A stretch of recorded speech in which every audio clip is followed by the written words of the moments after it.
تو پہلی بات تو ہے کہ ایصال ثواب کی مجلسیں ثواب کہاں سے آتا ہے کہ جو ہم اپنے مردگان کو، اموات کو، میت کو، اپنے مرنے والے کو کرتے ہیں؟ پہلی بات تو کہ آپ آ رہے ہیں اس مردے کے نام پر، سن رہے ہیں ذکر اہل بیت. سب ایصال ثواب کی مجلس فلاں مرحومہ کی، فلاں مرحوم کی. دنیا کے تمام کلچرز میں یہ ہوتا ہے، دنیا کی تمام ثقافتوں میں، کہ اس مرحوم کے بارے میں اچھی یا غلط، بری یا بھلی، مزاحیہ یا سنجیدہ باتیں کی جاتی ہیں اور جس کا کوئی فائدہ نہیں ہوتا. آپ یہاں پر آتے ہیں اپنی اموات کو ایصال ثواب کرنے، آپ یہاں پر آتے ہیں اپنے مردگان کے ذکر کرنے کے لیے، ان کے ذکر کے لیے، لیکن یہاں آپ کا جو مردہ اس کا ذکر ہی نہیں ہوتا. مجھے یہ بتائیے کہ اس سے بڑھ کر کیا ثواب ہوگا کہ آپ آئے غیر معصوم کیوں ایصال ثواب کرنے، لیکن جب آپ بیٹھ رہے ہیں تو کوئی نہیں کہہ رہا کہ مرحومہ یا مرحوم 3 گھنٹے آئی سی یو میں رہے، 5 دن ہاسپٹل میں رہے، ان کے بارے میں کوئی بات نہیں کر رہا. دنیا کے کلچرز میں یہ بات ہوتی ہے. آپ کیا بات کرتے ہیں آ کر؟ یہاں نہج بلاغہ پر گفتگو ہوتی ہے، صحیفہ سجادیہ پر ہوتی ہے، اور اگر تکلیفوں کا ذکر ہوتا ہے، کوئی بچہ ایک چھوٹا سا، خدا سب کے ماں باپ کو سلامت رکھے، اس کی خدا نخواستہ ماں چلی گئی، اس بچے کے بارے میں بات نہیں ہوتی ہے. گفتگو کیا ہوتی ہے؟ اہل بیت کے گھرانے کی خواتین کے بارے میں، اہل بیت کے بچوں کے بارے میں. تو اب یہاں پر کیا ہوتا ہے؟ یہاں پر وہ مرحلہ ہے کہ جو ہمیں حدیثوں میں ملتا ہے کہ ہم اپنا غم بھول کر رسول خدا کے بچوں کا غم مناتے ہیں. اب یہاں پر حدیث بھی بتا دوں میں آپ کو، ہمارے 5ویں اور 6 امام کی حدیث ہے. فرمایا کہ دیکھو، جب بھی تمہیں کوئی مصیبت آئے، کون سی مصیبت؟ جب بھی تم پر کوئی مصیبت آتی ہے، تمہارے مال میں، اولاد میں، یا تمہاری جان پر، فذکر مصابک بمصاب رسول اللہ فإن الخلائق لم يصابوا بمصیبت.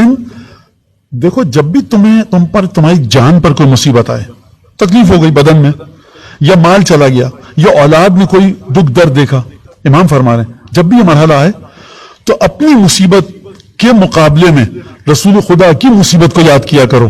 فإن الخلائق، جتنی بھی مخلوقات الہی ہیں، ازل سے لے کر ابد تک، ازل سے لے کر صبح قیامت تک، جتنی بھی مخلوقات ہیں، جتنے بھی انسان ہیں، ان کو نہ ان کے جسم پر کوئی مصیبت ایسی آئی، نہ ان کی جان پر آئی، نہ ان کی اولاد پر، نہ ان کی مال پر، جیسی کہ رسول خدا کے بچوں نے مصیبتیں اٹھائیں.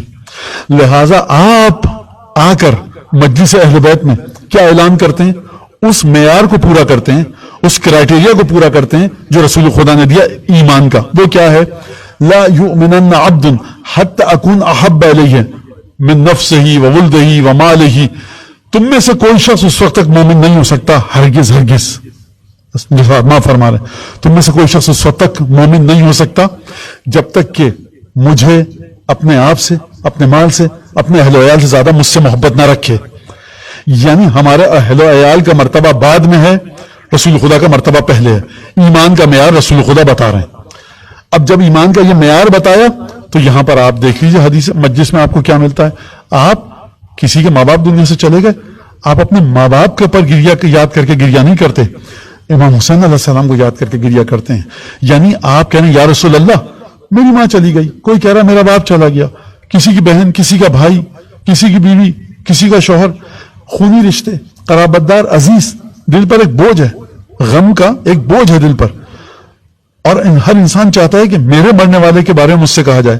اگر میرے والدین چلے گئے، میرے گھر کا کوئی قریبی عزیز چلا گیا، تو مجھے گلے لگا کر اگر آپ کہیں کہ سرکار وہ فلاں جگہ پر یہ مسئلہ آ گیا، فلاں جگہ پر ہندوستان میں یہ ہو گیا، اتنے لوگ چلے گئے، پاکستان میں ایکسیڈنٹ ہو گیا، تو میں کیا کہوں گا آپ سے؟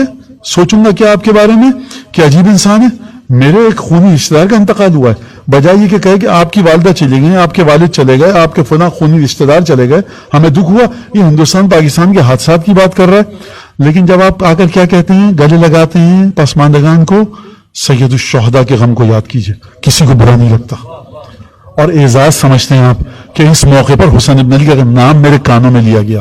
فرش اعظم پر بیٹھ کے کیا کرتے ہیں آپ؟ رسول خدا کے معیار کو پورا کرتے ہیں. کیا پورا کرتے ہیں آپ معیار کو؟ تم میں سے کوئی شخص اس وقت تک مومن نہیں ہو سکتا، خبردار، ہرگز ہرگز، جب تک کہ میری جو متعلقہ چیزیں ہیں، جو مجھ سے متعلق چیزیں ہیں، ان کو زیادہ اہمیت دے. آسان ترجمہ کر رہا ہوں اپنی زبان میں، اپنی چیزوں سے زیادہ. تو یہ جو معیار رسول خدا نے دیا ہے، اس کو آپ اگر فرش اعظم پہ پورا کرتے ہیں.